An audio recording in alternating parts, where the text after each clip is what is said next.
A very good evening and welcome to you as let's commence today's class. You all are suggested to join the sooner the better. फटाफट सभी लोग join हो जाएं. You all are suggested to join the sooner the better. एक बार सभी प्यारे साथी बताएं, are you getting my voice?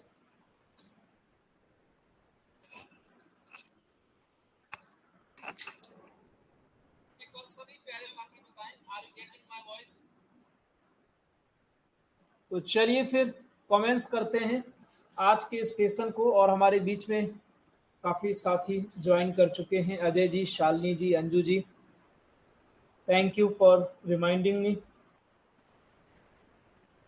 तो हमेशा की तरह, डेली की तरह आज का सेशन भी शानदार होने वाला है. इसके पहले आप जो पढ़ते थे वहां पर केवल और केवल आप पढ़ते थे, सीखते नहीं थे. अब इस प्रोसेस में, जिसे हम एप्लीकेशन कह सकते हैं, डेस्क्रिप्टिव कह सकते हैं, यहां आपको कुछ सीखना है. Anjana ji, Ankit ji, I welcome you all. My dear, आज का जो सीरीज है, हमारा जो एक्सरसाइज है, इसमें सभी लर्नर्स को you will have to think something. Reply करने के लिए 20 सेकंड्स का टाइम मिलेगा और सभी को रिप्लाई करना है. केवल मूक दर्शक बन के क्लास नहीं देखनी है. अरे गलत ही तो होगा, हो जाने दो. कुछ लोगों का लगभग सही होगा, कुछ लोगों का एकदम सही होगा, तो इसकी आपको बिल्कुल भी चिंता नहीं करनी है. राइट? ये कॉन्टैक्ट नंबर आपके पास जरूर होने चाहिए. इस नंबर को आप व्हाट्सएप के लिए प्रयोग करेंगे और इमरजेंसी कॉलिंग के लिए आपका ये नंबर. ठीक है? हालांकि इसमें भी कॉल लगेगी, लेकिन अगर बात नहीं हो पाती है, ठीक है, तो इस नंबर पे बात कर सकते हैं. और रिंकी रानी जी भी आ चुकी हैं, तो फिर सभी लोग आ गए हैं लगभग, है ना? हाँ बिल्कुल. देखो 9 PM तक अपना काम सारा कंप्लीट कर लिया करो. और अब आइए हम लोग इस क्लास को आगे बढ़ाते हैं. आज हम लोगों का लेक्चर 3 है और एक्सरसाइज है, in each of the following sentences replace the adjective in italics by an adjective phrase of the same meaning. ये क्वेश्चन आपसे क्या डिमांड कर रहा है, इस बात को आप ध्यान से समझिए. माय डियर, क्वेश्चन कह रहा है कि एडजेक्टिव को, पॉइंट को थोड़ा सा समझिएगा. क्वेश्चन कह रहा है कि जो एडजेक्टिव है उसे एडजेक्टिव फ्रेज में चेंज करना है. अब यहाँ तो माइंड लगेगा, क्यों स्वाति जी, है ना? तो भाई रिंकी जी, स्वाति जी, सभी लोग एकदम तेजी से तैयार हो जाएं. और क्वेश्चन नंबर 1 आपके सामने आ गया. A grey cloud spread over the sky. प्यारे साथियों, क्वेश्चन क्या है ये आपको देखना है. क्वेश्चन ये है माय डियर कि आपको बताना है कि ग्रे, क्या जी, जो ग्रे वर्ड है, इसका ग्रे क्या है, एडजेक्टिव है यहाँ पर, इसका एडजेक्टिव फ्रेज क्या बनेगा. सभी लोग रिप्लाई करेंगे. देखो गलती और सही अलग बात है, लेकिन आप लोगों को यदि वास्तव में कुछ सीखना है तो रिप्लाई जरूर करना है. यहां पर my dear, a grey cloud का राइट आंसर क्या होगा? A cloud of grey colour. A cloud of grey colour इसका राइट आंसर होगा. जितने लोगों का जवाब सही, बड़ी खुशी की बात है. Well done Pravin ji and others, शाबाश. Next, I dwelt in a wooden hut. फटाफट सभी लोग आंसर करें और जिसका सही जाए वो चीयर अप करें बिंदास तरीके से. माय डियर, आपके सामने एक रेड कलर में लिखा है वुडन, ये एडजेक्टिव है. अब इस एडजेक्टिव को चेंज करिए एडजेक्टिव फ्रेज में और तेजी से चेंज करिए. हट of would which made of. देखो जी पिंकी निषाद जी, आपको फ्रेज में चेंज करना है, क्लॉज में नहीं. और आपने सब्जेक्ट और वर्ब दोनों लगा दिया तो फिर वो क्लॉज बन जाएगा. वाओ, सुपर सुपर, बहुत अच्छा आंसर आप लोग कर रहे हैं।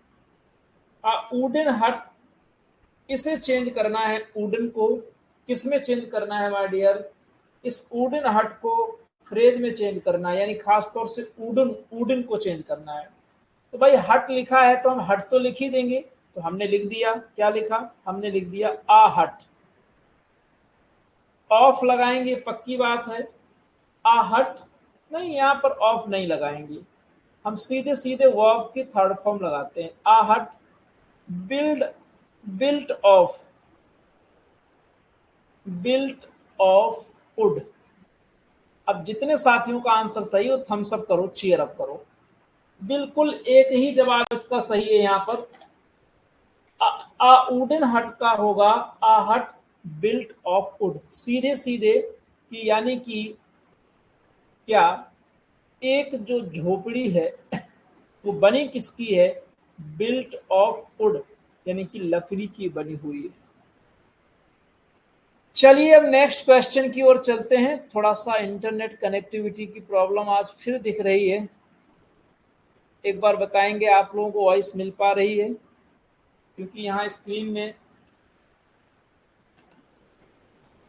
आहट बिल्ट ऑफ वुड, मेड नहीं होगा, मेड कर सकते हो, इसमें चलेगा, मेड चलने लगेगा। चले नेक्स्ट क्वेश्चन में, थैंक यू। अब ये देखिए आपके सामने एक क्वेश्चन आया है, he had a bald head, bald means गंदा, गंजा होता है। अब यहाँ पर आपको बाल्ड जो कि एडजेक्टिव है, इसे एडजेक्टिव फ्रेज में चेंज करिए, हैड को आप अपने साथ यूज कर सकते हो बड़े प्रेम से। चलिए मैं लिखने का काम ऐसे करता हूं, ये वाला सही रहेगा, ये सही रहेगा, और जोरदार कलर में लिखता हूं, ठीक है। अब माय डियर पहले आपको 20 सेकंड्स का टाइम देते हैं। यहाँ पर देखो आ हेड, ये तो सब लोग लिख देंगे, आ हेड, है ना। अब आ हेड हम अगर ऐसे लिख दें कि विदाउट, विदाउट, है ना, विदाउट हेयर, तो सही हो जाएगा कि नहीं बोलो। कुछ विद्वान ऐसे भी लिख सकते हैं आ हेड विदाउट ब्रैकेट में मच लिख दें, क्योंकि जो गंजा होता है उसके ज्यादा बाल नहीं होते, लेकिन ये नहीं कह सकते कि बिल्कुल बाल नहीं होते हैं, है ना। इसको एक तरीके से और भी लिख सकते हो, बोलिए बता दें, बोलिए। इसको ऐसे भी लिख सकते हैं, और आ हेड तो रहेगा, उसमें जोड़ दो इन आ बाल्ड, BALD स्टेट। क्लियर हो गया।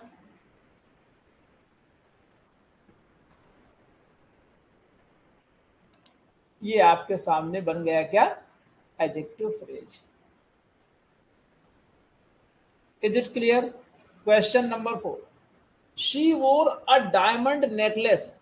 प्यारे साथियों, मन्नू जी एंड अदर्स, आप लोग थोड़ा माइंड अप्लाई करो कि in this sentence number 4, diamond is an adjective and change diamond into adjective phrase. उसने एक डायमंड का नेकलेस पहना। अब आप दिमाग लगाइए कि क्या जोड़ें, कैसे हम एडजेक्टिव को एडजेक्टिव फ्रेज बना सकते हैं, तेजी से दिमाग लगाइए।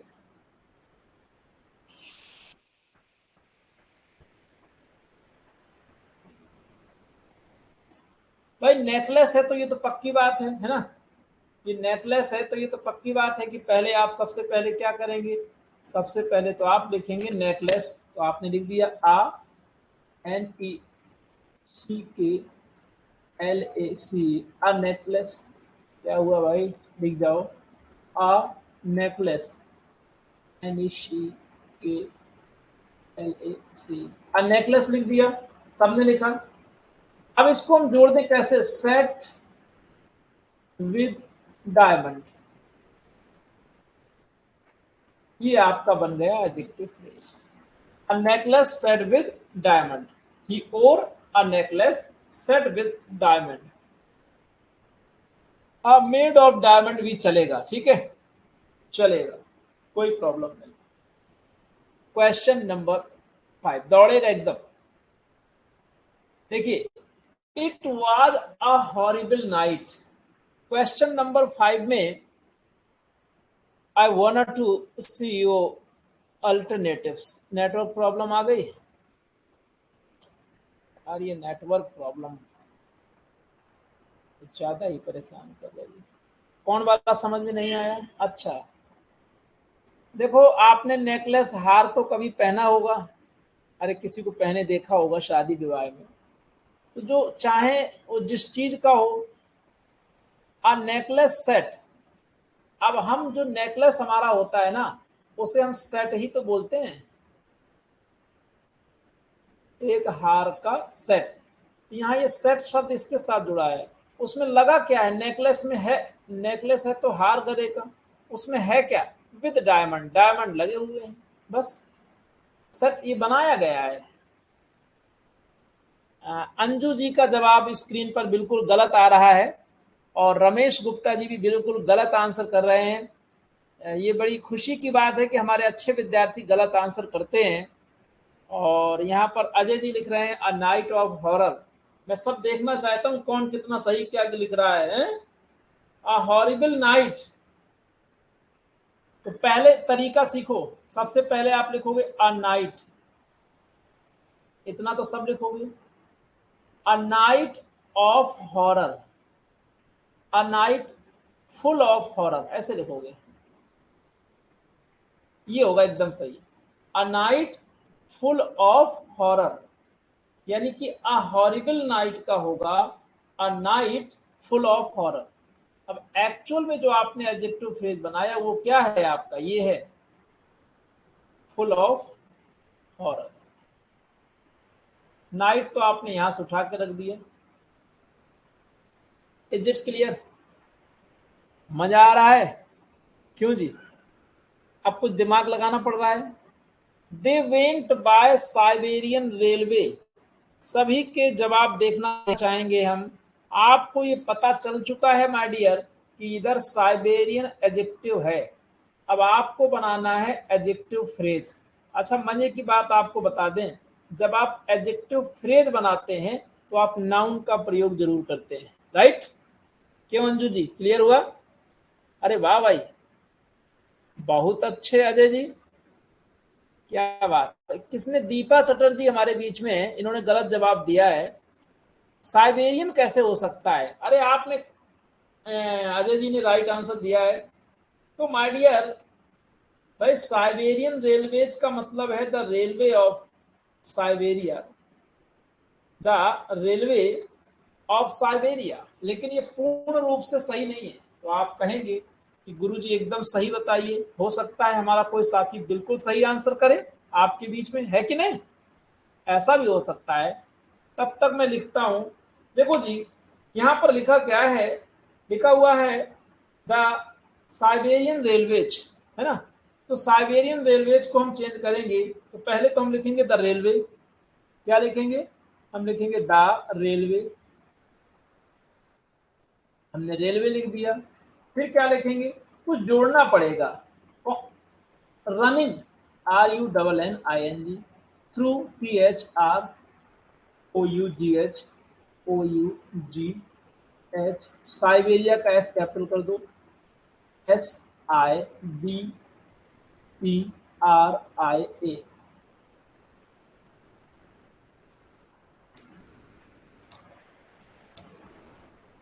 The railway running through Siberia, ये एकदम सही होगा। ऐसा किसने लिखा है मुझे बताइए थोड़ा सा, जिसने ऐसा लिखा हो बताइए। अंजना जी दिख रही हैं। अब देखो आप कितना जोरदार चीज सीख रहे हो। अगर मान लीजिए कि साइबेरियन ना आके यहाँ इंडियन रेलवे आ जाए तो आप लिखोगे the railway running through India. भाई साइबेरियन रेलवे है क्या? ऐसा रेलवे जो साइबेरिया में हो, तो वहां रेलवे पटरी बिछने के लिए, रेलवे के लिए रनिंग थ्रू होगा। ये चीज आपको दिमाग में रखना है। आ रहा है सर समझ? बहुत अच्छे, बहुत अच्छे, वेल डन, वेरी गुड। हाँ, ऐसी एक्सरसाइजेज देखो कभी मिलनी नहीं अभी तक करने को। अभी तक तो क्या था? Spotting error. ये रहा पहला जवाब, ये रहा ABCD। अब आपको अपना दिमाग चलाना पड़ रहा है। ये बड़ी मजे की बात है और इसी में मजा आता है।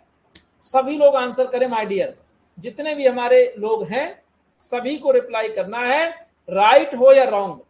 अ ग्रासी मीडो स्टेज्ड बिफोर मी।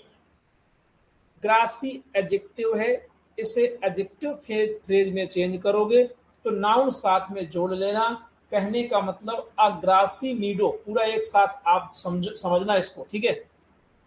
आप ऐसे समझना कि हमें इस पार्ट का बनाना है एडजेक्टिव फ्रेज, ठीक। तो कैसे चेंज करोगे? सबसे पहले माय डियर आप लिखोगे, क्या लिखोगे? आप लिखोगे अ मीडो, MEADOW। मीडो मीन्स घास का मैदान। कवर्ड, COVERED, कवर्ड अपनी तरफ से जोड़ो, विद लगा दो, विद लगा दो, और कितने साथियों का सही है ये भी बता दो। लीजिए, ग्रासी मीडो का मतलब है अ मीडो कवर्ड विद ग्रास, और ये बन गया माय डियर आपका, ये बन गया आपका एडजेक्टिव फ्रेज। आप कहोगे गुरुजी एडजेक्टिव फ्रेज में एडजेक्टिव होता है ना, देखो ना, अब मीडो कवर्ड विद ग्रास में कवर्ड आपका एडजेक्टिव भी तो है। ये एकदम राइट आंसर हो गया। सभी लोग कमेंट में दौड़ाते चलें इसको। अब मीडो कवर्ड विद ग्रास, ये आपका एकदम राइट आंसर हो गया। अब हम लोग चलेंगे क्वेश्चन नंबर 8 की ओर। An earthen picture stood on a 3-legged table. थोड़ा टाइम ज्यादा देना पड़ेगा क्योंकि माय डियर यहाँ पर दो आधे लोग, देखो भाई, जितने बॉयज हैं वो ए पार्ट का बनाए और जो गर्ल्स हैं फीमेल वो बी पार्ट का एडजेक्टिव फ्रेज बनाए। अगर कोई दोनों बना दे तो ये ना समझना कि ये दोनों हैं, है ना, ये समझना कि इसको दोनों आता है। टाइम कम लगे इसलिए हमने डिवाइड कर दिया है 2 सेक्शन में, बॉयज एंड गर्ल्स। तो भाई देखते हैं कौन जल्दी जवाब दे रहा है, मेल और फीमेल। अर्थिन का पहले बनाइए आप लोग, है ना। क्या बनाओगे? तेजी से बनाओ। अर्थिन, एन अर्थिन पिक्चर, तो पिक्चर को नहीं छोड़ सकते हो, आप क्या लिखोगे? A picture, a picture made of earth, made of earth, ऐसा आपने बनाया है तो एकदम सही है। इस तरफ क्या है? इस तरफ आप लिखा हुआ है, पूरा देखिए क्या लिखा है, अ 3-legged टेबल। ये पूरा मानोगे यहां से लेके यहां तक, तो कैसे बनाओगे? आ टेबल, बताइए, अ टेबल विद विद 3 legs।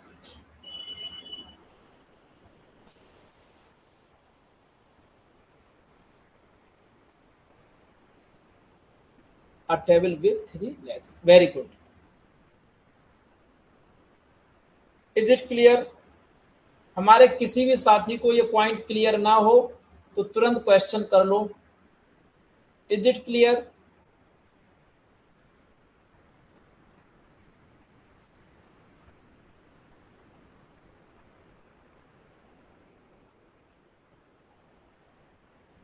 चलो चलते हैं नेक्स्ट क्वेश्चन की ओर। Thank you CC. The French flag flew at the top of the highest mast. कोशिश करो कि दोनों का बनाएं अथवा एक एक बनाओ, कुछ लोग ए बनाओ कुछ लोग बी बनाओ। फ्रेंच फ्लैग, हमारा जो पूरा पार्ट है ना वो क्या है? The French flag. इस इसमें फ्रेंच एडजेक्टिव का कार्य कर रहा है, लेकिन इस पार्ट को आप एडजेक्टिव फ्रेज में कैसे चेंज करेंगे? यानी कि द फ्रेंच फ्लैग को हम क्या लिख सकते हैं, यानी कि एडजेक्टिव फ्रेज कैसे बना सकते हैं? तो बड़ा आसान तरीका है माय डियर, बड़ा इजी तरीका है। आप मेन वर्ड को बिल्कुल मत छोड़िए। मेन वर्ड क्या है? फ्लैग। तो आप लिखो द फ्लैग ऑफ, और आज जिनका जिनका सही जाएगा वो लोग चीयर अप करेंगे। कितने समझदार हैं Anju ji. The flag of French, यहाँ पर जिनका सही जाए वो चीयर अप करना। मैं लिखने जा रहा हूँ राइट आंसर। राइट आंसर होगा द फ्लैग ऑफ फ्रांस, ये होगा। अब देखो कितना बेसिक क्वेश्चन आप गलत कर रहे हो, आप खुद देखिए। फ्रेंच लिख दोगे तो भाई वो तो अपने आप में एडजेक्टिव बन जाएगा। आपको लिखना है फ्रांस का flag, the flag of France बनेगा। जिनका सही है वो थम्स अप करें, चीयर अप करेंगे। जी अजय जी देखिए, अपनी गलतियों को एहसास करके गलतियों से सीखना है माय डियर। जैसा कि मैंने कहा था कि ये बैच आपके लिए माइलस्टोन साबित होगा और आप पाएंगे कि आप में बहुत ही जोरदार इंप्रूवमेंट हो रहा है। क्लॉज फ्रेज सीखने के बाद ही समझ आता है, कॉम्प्लेक्स और कंपाउंड क्लॉज सीखने के बाद ही समझ में आता है। आइए द हाईएस्ट का आप लोग बनाएं, द हाईएस्ट मास्ट का बताइए। द हाईएस्ट मास्ट, मास्ट तो समझते हो ना, जिसमें वो झंडा लगाया जाता है ना। तो फटाफट बताओ। अब देखो मैं तरीका थोड़ा सिखाऊंगा, पूरा नहीं बताऊंगा। देखो जी सीधा सीधा समझो। पहले जो तरीका ये समझो कि भाई हमको द मास्ट तो लिखना ही लिखना है, हमने लिख दिया द मास्ट। क्लियर। अब द मास्ट के बाद में क्या लिखेंगे आप बताओ। ऑफ ग्रेटेस्ट, एक एडजेक्टिव जोड़ना पड़ेगा, हाइट।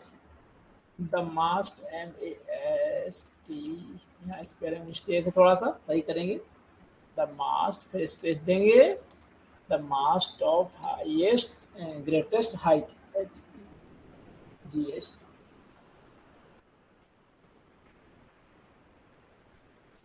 ये हो गया the mast of greatest height. ये बन जाएगा माय डियर आपका एडजेक्टिव फ्रेज। इसमें नाउन भी मिलेगा, एडजेक्टिव भी मिलेगा, मीनिंग एकदम वही होगा।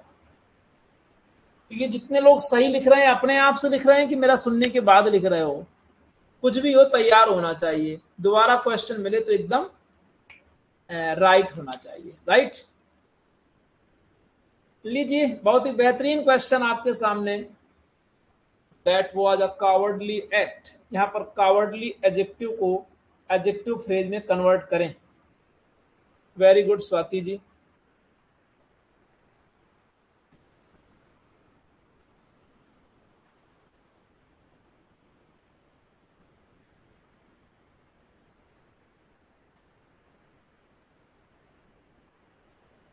अच्छा नेहा खन्ना लिख रही है कि आपका सुन करके, तो ठीक है नेहा जी, कम से कम लिख रहे हैं आप तो तैयार तो होएगा, है ना।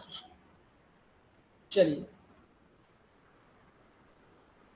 देखिए काफी साथी हमारे आंसर करना शुरू कर दिए हैं और इसमें कावर्डली को चेंज करना है। जब देखो आपको कावर्डली चेंज करना है ना तो पूरे ऐसे इसको पूरा चेंज किया जाएगा, अ कावर्डली एक्ट, और इसको चेंज करना है माय डियर किसमें, एडजेक्टिव फ्रेज में। क्लियर हो गई बात। तो जब एडजेक्टिव फ्रेज में चेंज करना है तो बड़े ही आसान तरीके से चेंज कर सकते हो। कैसे, पहले तो एक्ट को लिख दो, नाउन लिख दो, एन एक्ट, हमेशा नाउन को पहले ले आओ। फिर आप कोई कंजंक्शन जोड़ दो, ऑफ कॉवर्डिस, COWARDICE,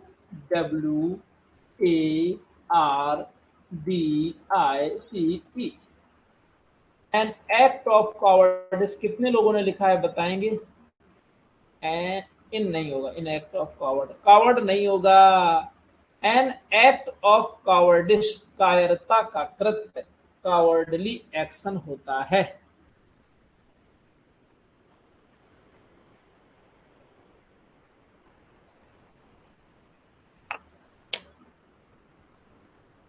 ये बड़ा बेहतरीन सवाल कर रहे हैं प्रवीण जी की, कावर्ड क्यों नहीं होगा। है अच्छा सवाल कि नहीं। पहले तो समझो कि कावर्ड भी नाउन है, कावर्डिस भी नाउन है, तो क्यों नहीं होगा, है ना। अब मैं समझा दूं क्यों नहीं होगा। कावर्ड मीन्स कायर होता है, समझ में आ जाए, रब करे, हैं? रब करे आपको समझ में आ जाए, COWARD। कवर्ड मीन्स कायर होता है, कायर, समझ गए आप। और कॉवर्डिस मीन्स होता है कायरता। अब देना सुनना ध्यान से, कोई कार है तो कायर का कि कायरता का कृत्य, कॉवर्डली एडजेक्टिव है, कॉवर्डली मतलब है कायरतापूर्ण कृत्य, ठीक है। तो अब बताओ कि कायरता का कृत्य होगा कि कायर का कृत्य होगा। ये कावर्ड एडजेक्टिव नहीं है, ये नाउन है, नाउन में एलवाई लगाया तो ये एडजेक्टिव बन गया कावर्डली, कावर्डली एडजेक्टिव है। अब कावर्डिस क्या है, ये आपका एब्स्ट्रैक्ट नाउन है, राइट। ये भी नाउन है लेकिन ये कायर व्यक्ति के लिए आ रहा है, ये एब्स्ट्रैक्ट है। तो कायरता का अर्थ सही निकल रहा है, कायरता का कृत्य होगा कि कायर का कृत्य होगा, बताओ। समझ में आया हो तो ठोको, थम्स अप करो। चलो चलें नेक्स्ट क्वेश्चन की ओर। ही इज वेल, अब ये तो बड़ा छोटा है, बिहारी जी का दोहा सुना है ना, देखन में छोटे लगे घाव करत गंभीर। कह रहा ही इज वेल, अच्छा ठीक है, हमने मान लिया कि वेल एडजेक्टिव है, मानना नहीं है। अब इसे एडजेक्टिव फ्रेज में चेंज करना है, कैसे चेंज करेंगे, कोई तो दवा होगी अपने पास है, दे दें जल्दी, पहले आप लोग रिप्लाई करो। ये आपका लाइव टेस्ट चल रहा है भाई। मन्नू जी हमारे काफी होशियारी भरा आंसर कर रहे हैं इस समय। इन गुड हेल्थ, बहुत अच्छा answer Mannu ji. In good health, HEALTH, एकदम सही आंसर है। He is in good health, बिल्कुल सही जवाब है। जितने भी साथी हमारे गुड हेल्थ लिख रहे हैं, क्योंकि वेल का मतलब ही होता है। अच्छा तरीका सीख लो, एक एडजेक्टिव जरूर जोड़ोगे। देखो हेल्थ नाउन आ गया और गुड एडजेक्टिव आ गया, very good, superb answer, well done. आइए देखें 12 नंबर। अब अभी धीरे धीरे आपकी बहुत अच्छी स्पीड हो जाएगी। अ valuable ring was found yesterday, प्यार से देखो क्या है जी क्वेश्चन। वैल्यूएबल रिंग पूरे को मिला के बनाना पड़ेगा, तो सबसे पहले क्या लिख दो, बड़ा इजी हो गया ना। सबसे पहले लिख दो अ रिंग, लिख दिया अ रिंग, ऑफ जोड़ दिया, फिर वैल्यू लिख दें। क्या आप लोग ऐसे ही लिख रहे हो 12 नंबर में, a ring of value, a ring of great value. देखो जिसने ग्रेट वैल्यू लिखा उसका भी सही, और जिसने केवल वैल्यू लिख दिया उसका भी सही है, क्योंकि वैल्यूएबल का मतलब होता है मूल्यवान। यहां पर आपने भले ही कोई ग्रेट एडजेक्टिव ना जोड़ा हो तो भी आपका जवाब एकदम सही होगा। वेरी गुड, दोनों सही है, ग्रेट वाले भी सही है।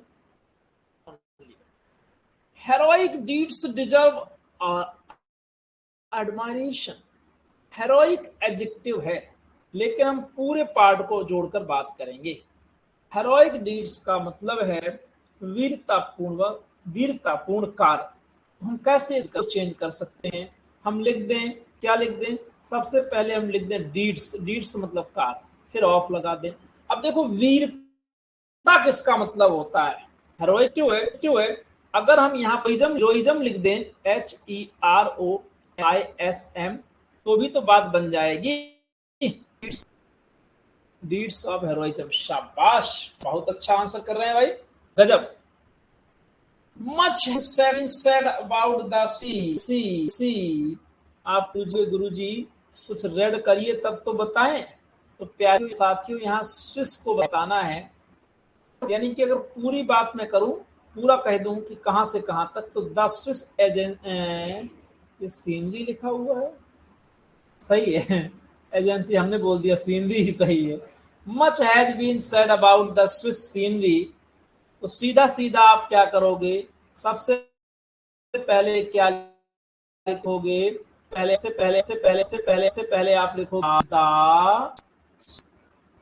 गड़बड़ हो गया, द सीनरी,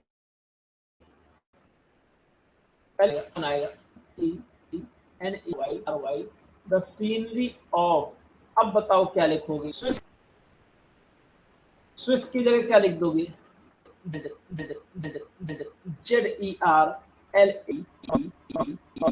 और ये हो गया सही।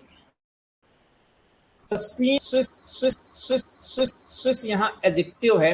वेल डन, बहुत अच्छा, शाबाश। 14 नंबर में जवाब करें। अब मैं नहीं बताऊंगा, आपका आंसर चाहिए। Numerical superiority is a great advantage. तो न्यूमेरिकल को चेंज करो माय डियर। न्यूमेरिकल एडजेक्टिव है। न्यूमेरिकल सुपीरियरिटी बड़ा इजी है, ये तो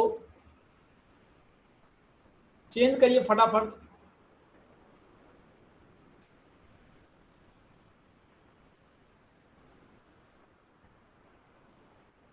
सुपीरियरिटी इन नंबर्स, नंबर्स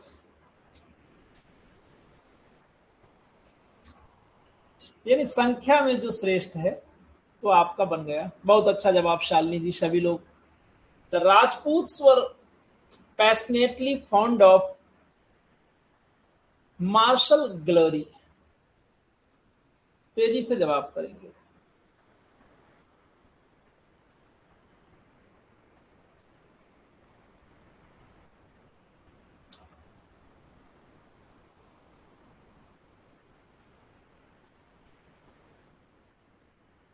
तेजी से जवाब करें माय डियर।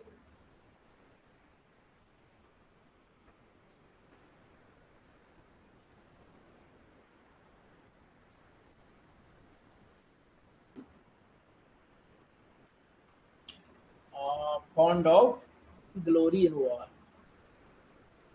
आप ये अच्छा आंसर कर रहे हैं हमारे साथ में, लेकिन आपको फॉन्ड ऑफ से कोई मतलब नहीं है।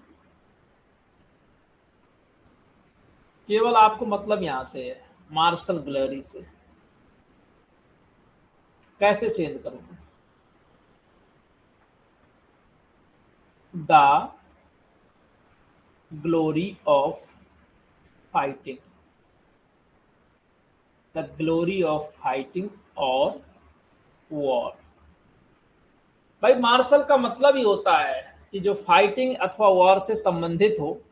तो यदि ग्लोरी ऑफ वॉर लिखोगे तो भी सही है, या ग्लोरी ऑफ फाइटिंग लिखोगे तो भी सही है, और जितने लोगों का सही है वो एकदम सही है। थम्स अप कर सकते हो, चीयर अप कर सकते हैं, क्योंकि सबका नाम लेना देखिए पॉसिबल नहीं होता है। तो आप थम्स अप करके अपना एंड्रोफिल्स हार्मोन का सीक्रेशन करते रहें, क्योंकि जब खुशी मिलेगी ना तो मजा आएगा।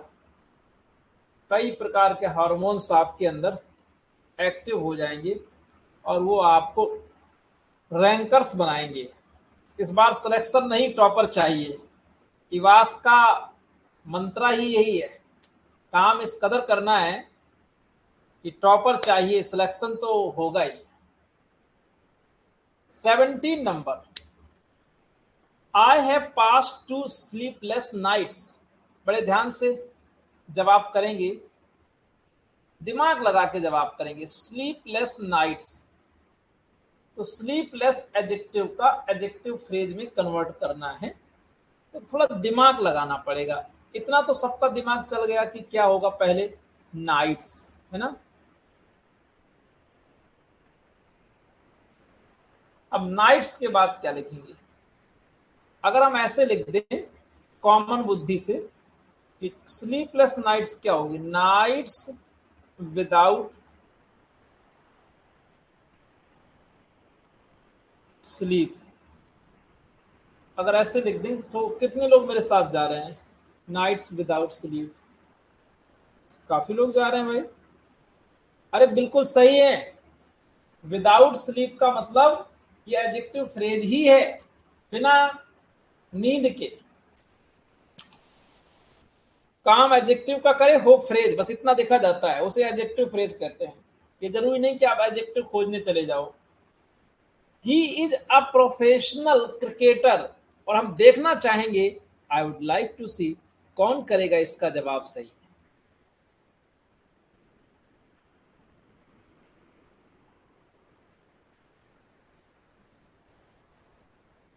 समझ में आ रहा है? बहुत अच्छी बात है। He is a professional cricketer. यहां पर प्रोफेशनल एडजेक्टिव है और इस एडजेक्टिव को चेंज करना है एडजेक्टिव फ्रेज में। तो पहले तो आप लिख दोगे अ क्रिकेटर, अ क्रिकेटर। ये थोड़ा इसमें पेन का सिस्टम लिखने का गड़बड़ है, बहुत जल्दी इसको सही करवाएंगे। अ क्रिकेटर बाय प्रोफेशन बन गया। जिसने जिसने लिखा है अ क्रिकेटर बाय प्रोफेशन वो एकदम सही है। और अब चलते हैं नेक्स्ट क्वेश्चन की ओर। सबको क्लियर हो रहा है ना? कोई भी हमारे क्लास में दबा कुचला विद्यार्थी नहीं होना चाहिए कि जो कॉर्नर में बैठा रहे एकदम और कुछ पूछे ना, कुछ क्वेश्चन ना करे, अपनी बात ना रखे। अरे माय डियर, संकोचम परम दुखम। एडमिशन इसलिए लिया है आपने कि आपको ग्रामर में डाउट है, कुछ क्लियर नहीं हो रहा है। तो आप ये सोचो कि शालिनी मन्नू सही आंसर कर रहे हैं तो तन्नू सोचे कि हम क्यों पूछे। ऐसी कोई बेइज्जती की बात नहीं है बिल्कुल। अगर किसी को कोई भी क्वेश्चन समझ में नहीं आए, आप लोग क्वेश्चन नंबर लिख के, जब तक आपको समझ में नहीं आएगा ईच एंड एवरी स्टूडेंट को, तब तक हम आगे नहीं बढ़ेंगे। Is it clear? चलते हैं क्वेश्चन नंबर 19 की ओर। The book contains many biblical quotations. यहां पर प्यारे साथियों बिब्लिकल को चेंज करना है। This is an adjective and you will have to transform it into adjective phrase. So you may take the whole part, and that is biblical quotations. और यहाँ पर हमारे स्टूडेंट्स काफ़ी शानदार आंसर कर रहे हैं। आप सबसे पहले तो क्या लिखेंगे जी? इसको ऊपर कर देते हैं। सबसे पहले तो आप लिखेंगे, और ऊपर जाओ तुम, कोटेशन, QUATATIONS,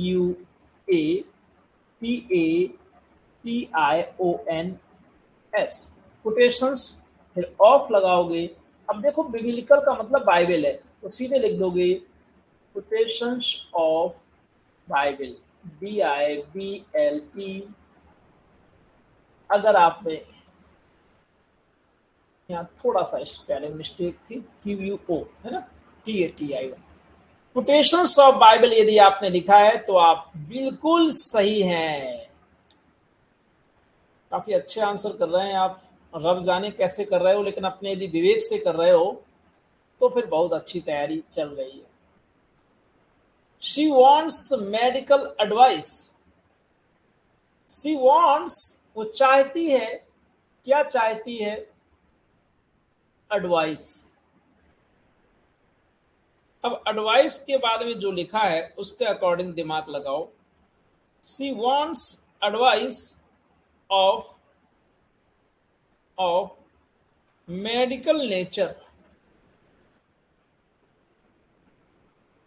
मेडिकल नेचर। अभी हमारा कोई रसगुल्ला ये भी पूछेगा कि गुरुजी हम लिख दें एडवाइस ऑफ मेडिसिन, तो क्या सही है? हाँ, वो भी सही है, चलेगा। Advice of medical nature.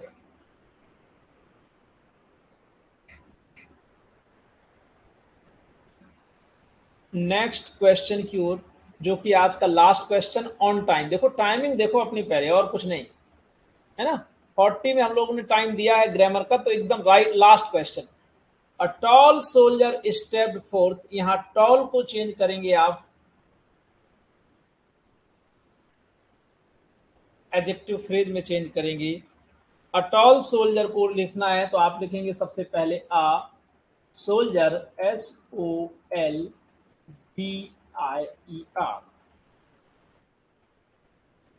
A soldier of. अब आप अपने दिमाग से लगाइए, मैं नहीं बताने वाला। हमारे बीच में अंजना जी ने लिखा है a soldier of tall height. Tall मतलब लंबी, हाइट भी ऊंचाई। पता है रूबी जी, जब आप लोग बच्चों वाली गलती करते हो ना, तो मुझे लगता है कि आप सीख रहे हो बहुत, मतलब सीख रहे हो in the sense you are honest to learn something. और सभी लोगों का जवाब गलत है, क्योंकि यहाँ जब टॉल लिख दिया तो हाइट नहीं लिखा जाएगा। और अगर हाइट लिख दिया तो टॉल नहीं लिखेंगे। हम लिखेंगे a soldier of a tall stature, STATURE। प्यारे साथियों, स्टेचर का मतलब होता है कद काठी, और ये आपके सामने एक बेहतरीन adjective phrase, a soldier of a tall stature. यहाँ पर हाइट वर्ड अप्रोप्रिएट नहीं है, अगर होने लायक होता तो मैं कर देता, क्योंकि ग्रेट हाइट नहीं बन पाएगा, टॉल हाइट तो बिल्कुल नहीं बनेगा, ठीक है ना। हम मानते हैं कि आपने हाइट शब्द अच्छा यूज किया, लेकिन हाइट एक ऐसा वर्ड है जो केवल मनुष्य के लिए नहीं, वस्तुओं के लिए भी आता है, जबकि स्टेचर एक ऐसा वर्ड है जो मनुष्य के लिए आता है। सोल्जर एक मैन है, एक आदमी है। स्टेचर का मतलब कद काठी होता है, किसी की मीडियम है, किसी की कम है, किसी की बहुत ज़्यादा है, टॉल है कोई, है ना, कोई शॉर्ट है, कोई मीडियम है। तो टॉलेस्ट नहीं हो सकता क्या? ये क्वेश्चन प्रवीण ही कर रहे होंगे। A tall soldier stepped fourth नहीं होगा। यहाँ टॉलेस्ट सुपरलेटिव डिग्री लगाने कोई मतलब नहीं है ना। सुपरलेटिव तब लगाते हैं जब कोई व्यक्ति या वस्तु अपने वर्ग में सबसे अच्छा या बुरा बताया जाए। यहाँ ऐसा कुछ नहीं है। एक लंबा जो सैनिक था, उसने क्या किया, स्टेप फोर्थ, वो आगे बढ़ा, कदम उसने आगे बढ़ाया। और सभी लोग एक बार कमेंट में छाप दो, अ soldier of a tall height. और अब आप लोग इजाजत दीजिए तो हम लोग वेकअप सेक्शन की ओर चलेंगे। 20 ओरिजिनल रूट वर्ड्स आप लोग सीख चुके हैं, और आपसे एक बार दोबारा बोलूँगा कि उन वर्ड्स को आप लोग कम से कम दिन में 3 बार पढ़ लिया करें। और एक बात प्यारे साथियों और कहें, आपसे ज़्यादा आपको कोई नहीं जानता। सच बोल रहा हूँ, ये ध्यान रखना। आपको ये पक्का पता रहता है कि कौन सा वर्ड आपको नहीं आ रहा है और कौन सा वर्ड आपको आ रहा है। यस, तो जो वर्ड्स नहीं आते उसे हाईलाइटेड करके कई बार पढ़िए। एक बार फिर नेटवर्क कनेक्शन कुछ प्रॉब्लम बता रहा है, क्या बात है।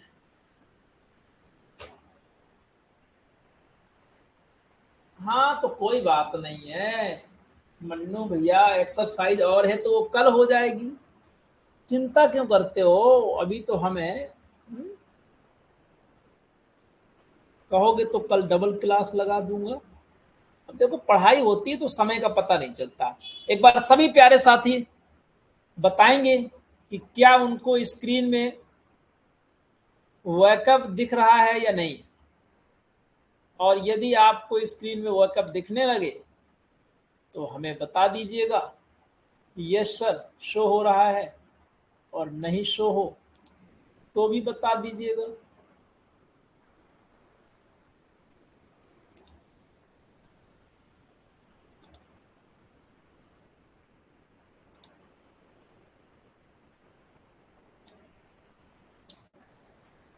नो विजिबल, अच्छा विजिबल नहीं है, लाइन पर रही, अभी करते हैं, क्योंकि थोड़ा सा आप स्टॉप प्रेजेंटिंग यहाँ स्टॉप करना होगा।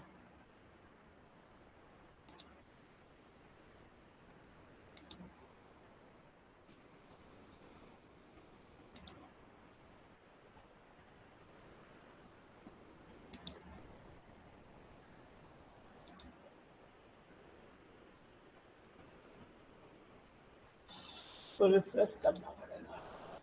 जस्ट वेट, वेट करिए, थोड़ा सा वेट करिए।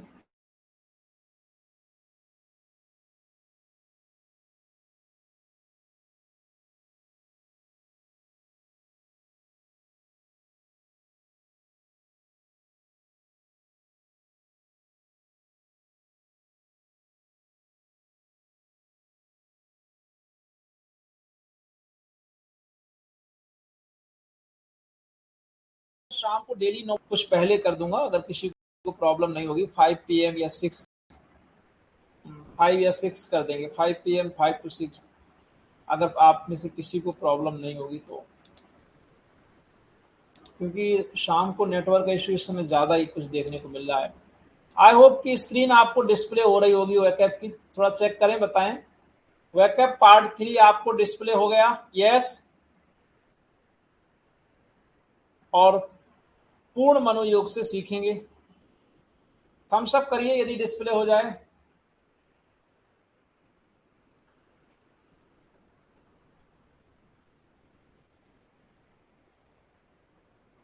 आज का हमारा जो रूट सिस्टम वर्ड है, हम लेकर के आए हैं आपके लिए 21, यानी कि 20 रूट्स आप पढ़ चुके हैं और 20 का मतलब मिनिमम 60 वर्ड सीख चुके हैं आप। यस, एक बार थम्स अप करिए यदि हाँ, तो आपका पहला वर्ड आज स्क्रीन पर, भाई हमारा पेन कहाँ गया, पहला वर्ड आपके सामने स्क्रीन पर है और वो क्या है, बिब्लियो। कहाँ गया भाई,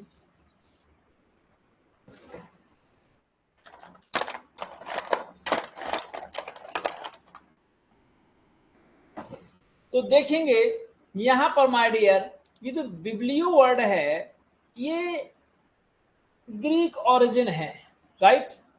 इसका मीनिंग बुक होता है। अब इसकी सहायता से हम कितने वर्ड्स बनाएंगे। पहला वर्ड है बिब्लियोग्राफी, जिसका मतलब है लिस्ट ऑफ बुक्स, यानी पुस्तकों की सूची। नेक्स्ट वर्ड है बिब्लियोफाइल, जिसका मीनिंग है लवर ऑफ बुक्स। और एक शब्द है बाइबल। बाइबल का मतलब होता है द हॉली बुक। बाइबल भी आप देख रहे हैं बिब्लियो से मैच खा रहा है। और इस तरीके से आपने 3 वर्ड सीखे, 2 कंपटीशन में आने वाले हैं, तीसरा अभी तक कभी नहीं आया, 2 तो आ चुके हैं। तो आपके कॉम्पिटिटिव एग्जाम्स के पॉइंट ऑफ व्यू से ये सारे ओरिजिन लिए गए हैं। जैसे नेक्स्ट वर्ड है बायो, और बायो का मतलब होता है लाइफ। क्या होता है, बायो मीन्स होता है लाइफ। लाइफ बोले तो जिंदगी। Biography, writing about a persons life, इसमें भी बायो है। हम किसी व्यक्ति के जिंदगी के बारे में लिखते हैं तो वो क्या हो जाता है माय डियर, वो कहलाता है बायो। नेक्स्ट वर्ड आपके सामने है biology, study of living things, यानी कि सजीव का अध्ययन। The next one is biochemist. ये वर्ड, ये टर्म काफी चर्चा में रहता है। Student of the chemistry of living things, ये केमिस्ट्री का ही एक ब्रांच नया बन गया है कि जिसमें लिविंग थिंग्स के विषय में अध्ययन किया जाता है, उसे हम बायोकेमिस्ट कहते हैं उस विद्यार्थी को। और नेक्स्ट वर्ड बहुत ही इंपॉर्टेंट, शायद आपके सामने पहली बार आया होगा, ब्रेव। BREVE, जिसका मीनिंग होता है शॉर्ट। इससे वर्ड बना है ब्रेविटी। ब्रेविटी मीन्स है ब्रीफनेस, संक्षिप्तता। और इसी से वर्ड बना है एब्रीविएट, ABBREVIAT, ब्रेव इसमें भी आया है। शॉर्टन, एब्रीविएट का मतलब होता है संक्षिप्त कर देना। Breviloquent, marked by brevity of speech, जिसे किसी भाषण की या भाषा की संक्षिप्तता के द्वारा चिन्हित किया जाए या पहचाना जाए। तो इस तरीके से आपका ये वर्ड बहुत ही शानदार शब्द एकदम बेहतरीन तरीके से कंप्लीट हुआ। और अब हम चलते हैं नेक्स्ट वर्ड की ओर। यदि आपके सामने CAD या CAS आता है, जो कि लैटिन ओरिजिन है, तो इसका मीनिंग होता है टू फॉल। अब नेक्स्ट हमारा वर्ड है डिकेडेंट। डिके जुड़ गया है ना, तो डेकेडेंट का मतलब CAD यहां भी आ गया। डिटेरिएटिंग यानी क्षय होना, पतनशील। कैडेंस, CADENCE, इसका मतलब है एनोटेशन या म्यूजिकल मूवमेंट। सीधे सीधे हम हिंदी में कहें तो लय। जब जो हमारी जो हम बोलते हैं, जो स्पीच बोलते हैं, उसमें जो राइज एंड फॉल होता है, उतार चढ़ाव, अवरोह आरोह होता है, लय होती है, उसे हम कैडेंस कहते हैं। नेक्स्ट वर्ड है कैस्केड। कैस्केड का मतलब झरना होता है, वाटरफॉल। और यहाँ भी देखिए फॉल शब्द आ रहा है मीनिंग में। इज इट क्लियर, सभी साथी बताएंगे यहाँ तक क्लियर है। बिना मेहनत के आपको वेकअप तैयार हो रहा है, बस आपको पढ़ना है, रटना नहीं है। यदि कैप या CAPT आता है तो इसका मीनिंग टू टेक होता है। कैप्चर में भी तो हम क्या करते हैं, सीज, किसी चीज को अपने कब्जे में ले लेते हैं। कैप्चर का मतलब हथियाना, अपने कब्जे में ले लेना। नेक्स्ट वर्ड है पार्टिसिपेट, टेक पार्ट, इसमें भी तो हम भाग लेते हैं। और नेक्स्ट और बहुत ही बेहतरीन शब्द जो कि आज कम्युनिटी में भी मिला होगा, precept, precept, precept, precept, wide saying, originally a command. आप कहोगे गुरुजी इसको और समझा दीजिए। जैसे कोई नीति वाक्य होता है, नीति वाक्य, परोपकाराय पुण्याय पापाय परपीडनम एक प्रिसेप्ट है, एक नीति वाक्य है। ऐसा कोई कथन जो सही हो और विद्वतापूर्ण हो। यदि कहीं पर आपको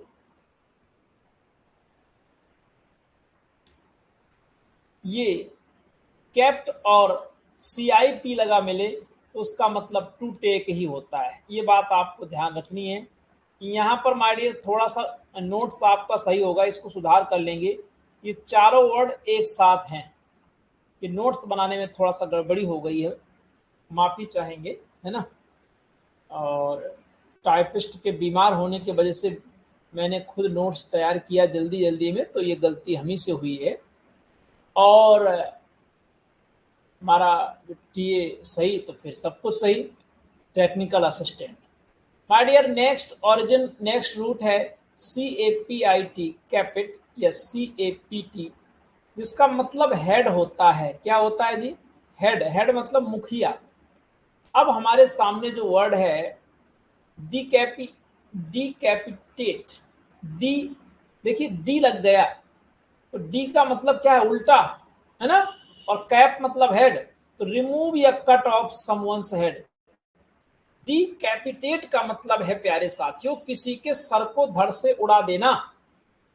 और कैप्टन एक शब्द है जिसका मीनिंग सब जानते हैं, चीफ होता है। तो कैप का मतलब है प्रमुख, हेड। अच्छा सर कलर चेंज, अच्छा कलर चेंज कर देता हूं, बिल्कुल। जो आप कहो वो हर बात कहेंगे, दिन को दिन कहोगे, क्या बोलते हैं, दिन को रात कहोगे तो रात कहेंगे। लीजिए मन्नू भैया, ये लीजिए, हो गया। आप लोग सिंबल बना दिया करो जब कोई खास बात लिखा करो। बहुत अच्छा जब आप लिख रही हैं कीर्ति शुक्ला। प्रिंसिपल होता है किसका मतलब है? कोई ऊपर वर्ड आया था शायद, हाँ, प्रिसेप्ट का मतलब प्रिंसिपल होता है, यही दिया था। यस, इसका भी कलर चेंज कर दूं, लो। तो ये आपके मेन वर्ड थे, ये हो गया। अब 26 तक क्लियर है ना? 27 में चलें। कॉर्न, कॉर्न का असली मतलब फ्लैश होता है। फ्लैश का मतलब मांस, गोश्त, जीवित व्यक्ति का। तो भाई इससे एक वर्ड बना कार्निवोरस, फ्लैश ईटिंग, मांसाहारी व्यक्ति को हम कार्निवोरस बोलते हैं, क्योंकि कार्न का मतलब फ्लैश, मांस होता है। एक वर्ड है कॉर्नल, क्या जी? कॉर्नल। तो ये जो कॉर्नल होता है इसका मतलब फ्लैशी, इसका सिनोनिम, इसका मीनिंग फ्लैशी देखा गया है। लेकिन मैं आपको थोड़ा डिटेल समझाऊंगा ये कॉर्नल क्या होता है। Carnal means related to body of, और रिलेटेड टू बॉडी और सेक्स। हम कॉर्नल उसे बोलते हैं जो शरीर से जुड़ा हो या यौन इच्छा से जुड़ा हो। जैसे हम बोले कॉर्नल डिजायर, इसका मतलब हो गया सेक्सुअल डिजायर। ये भाई शरीर के प्रति आकर्षण क्या है? मांस, ये सब, यही अस्थि मज्जा, इसी के प्रति तो आकर्षण होता है। तो ऐसा जो कामुक व्यक्ति होगा, केवल शारीरिक आकर्षण जिसके अंदर है, तो उसे आप बोलेंगे कर्नल। वो कर्नल साहब हमारे पास में रहते हैं, बड़े कामुक व्यक्ति हैं तो कर्नल, रिटायर हो गए हैं। ये याद करने के लिए कह रहा हूं, रियल में कोई रहता नहीं है, ठीक है। चलो, सेड या सेस, इसका मतलब है टू ईल्ड और टू गो। ईल्ड मतलब समझते हुए प्रोड्यूस, आत्मसमर्पण कर देना, सरेंडर कर देना, या प्रोड्यूस करना कोई चीज, त्यागना। रिसीड वर्ड बना है पहला। रिसीड का मतलब है गो बैक या विदड्रॉ, जब किसी चीज को हम क्या करते हैं, वापस कर देते हैं। एंटीसीडेंट का मतलब होता है that which comes before process go forward. पूर्ववर्ती, एंटीसीडेंट का मतलब क्या है, जो हम वहां जाते हैं, गो फॉरवर्ड आगे बढ़ने से पहले जो होता है, अर्थात पूर्ववर्ती। माय डियर, सेलर का मतलब स्विफ्ट होता है। ये लैटिन भाषा का वर्ड है, ग्रीक और लैटिन, और इससे एक वर्ड बना है सेलेरिटी। सेलेरिटी वर्ड को इंपॉर्टेंट लगा दो, छपेगा कहीं ना कहीं, हो सकता है आपके टेस्ट में ही आ जाए। स्विफ्टनेस, सेलेरिटी का सिनोनिम स्विफ्टनेस, तत्परता। डिसेलरेट, डी लग गया उल्टा हो गया, रिड्यूस स्विफ्टनेस, तत्परता की गति को घटाना। एक्सेलरेट, देखो इसमें भी सेलर है ना, इंक्रीज स्विफ्टनेस, गति को बढ़ाना। एक्सेलरेट क्या है, गति को बढ़ाना। अपोजिट क्या हो जाएगा, हिंडर हो जाएगा, या इम्पीड हो जाएगा अपोजिट में। 30 नंबर, सेंट का मतलब 100 होता है, और century means 100 years. Centenarian means 100th anniversary, यानी कि 100वीं वर्षगांठ, याद करना। और सेंटीपीड मीन्स होता है मैनी फुटेड विंगलेस एनिमल, बहुत भी पैर वाला, पंख रहित एनिमल को हम बोलते हैं सेंटीपेड। खजूरा भी इसी का अर्थ होता है, जिसके बहुत पैर होते हैं, 1000 पैर वाला है, जैसे हरी है 1000 हाथ वाला, तो ये जो सेंटीपेड है ये हजारों पैर वाला होता है। So thank you for watching the class. If you have any problem, any doubt, any confusion, just comment me. Take care, keep on learning. Thank you very much. Good night. Words को revise करते रहेंगे बार बार। Sir Asha Rani करें, sir मेरा नाम नहीं दिख रहा है, मेरा नाम क्यों आशा रानी जी? दिख रहा है भाई, दिख रहा है कमेंट करने पर दिख रहा है, अभी तो दिख रहा है फिलहाल। सबका नाम दिखेगा, और जब टेस्ट लूंगा तो सबका नाम बोलूंगा, किसको कितना मार्क्स मिला है, right? Okay, take care, good night. Sir app आप स्क्रीन में नहीं दिखेंगे। रूबी जी स्क्रीन में दिख सकते हैं, लेकिन हमारे दिखने से कोई फायदा नहीं होगा। छोटा सा चेहरा दिखेगा और उसमें कुछ रखा भी नहीं है, कोई ऐसा आकर्षण भी नहीं है, बस ये कि आवाज को ही पहचान बनाइए। सर आप स्क्रीन पर कब दिखेंगे? माय डियर, दिखेंगे आप लोग सिलेक्शन दो, हम स्क्रीन पर दिखेंगे। और जब हमको देखना हो तो फिर केवल हमको देखना, फिर ये कंटेंट मत देखना, ठीक है? क्योंकि दो चीजें देखोगे तो डिस्ट्रैक्शन हो जाएगा। Okay, good night once again.